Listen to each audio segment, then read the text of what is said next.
nous avons mis en place sur l'ensemble des 3 sites accueillant des urgences au sein du Grand Hôpital de l'Est francilien un accueil spécifique des femmes victimes de violences, allant jusqu'à la déclaration de cette suspicion de sévices auprès du procureur de la République.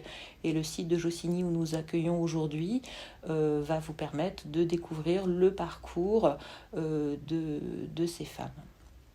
Bon, ce circuit, il commence dès l'accueil. Dès l'accueil, il y a un interrogatoire qui est fait par une infirmière d'accueil et d'orientation. Dès que il y a un repérage qui est fait de personnes vulnérables ou de personnes suspectes de violence, à ce moment-là, il y a un examen clinique qui est fait par le médecin urgentiste, un examen somatique, et si le repérage est confirmé et il y a un vrai risque imminent pour la victime, on saisit le parquet, donc il y a un appel qui est fait au niveau du parquet et il y a une possibilité au sein des urgences que les forces de l'ordre se déplacent, que ce soit les gendarmes ou la police se déplacent pour prendre en charge, enfin pour prendre la plainte de la victime. Chose que nous n'avions pas il y a 2 ans, avant qu'il y ait la nouvelle réglementation depuis juillet 2020.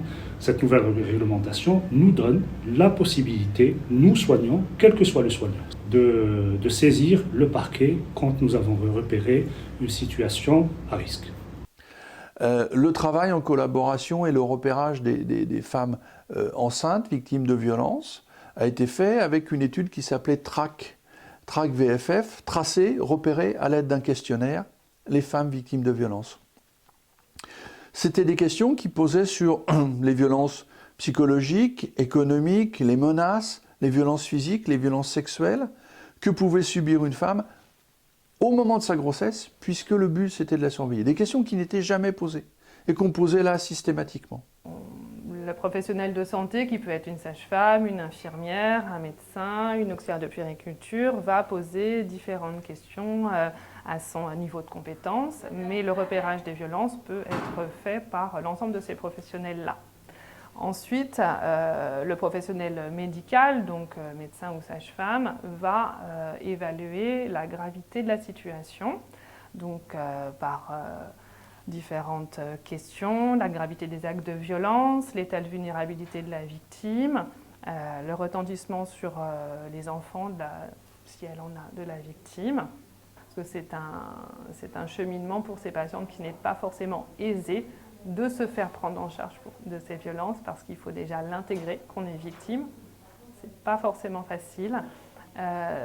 Et ensuite, il faut passer le cap de faire quelque chose pour se prendre en charge pour sa santé.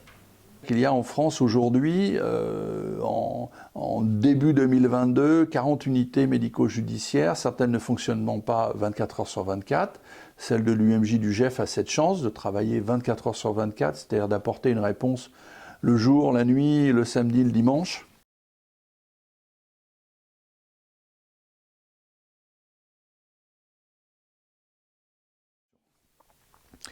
Ces UMJ, elles ont l'idée aussi de travailler en coopération parce que avant que la personne ne vienne dans ces circuits-là, eh bien, elle est passée voir le médecin traitant, elle est passée consulter aux urgences, elle est passée en gynécologie obstétrique.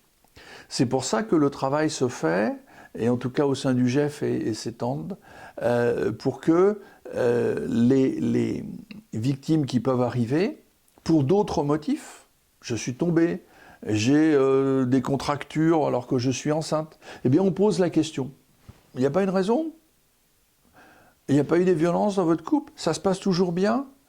Et la personne va répondre. Et à ce moment-là, il faut qu'il y ait une possibilité, un chaînage, soit de conseils pour l'urgentiste, le gynécologue obstétricien, l'infirmière en consultation sur une maladie de longue durée qui va voir ces problèmes, et le médecin légiste, ou bien d'essayer de faire que la personne puisse déposer plainte, ce que l'on va rechercher et qui est le plus important, déposer plainte.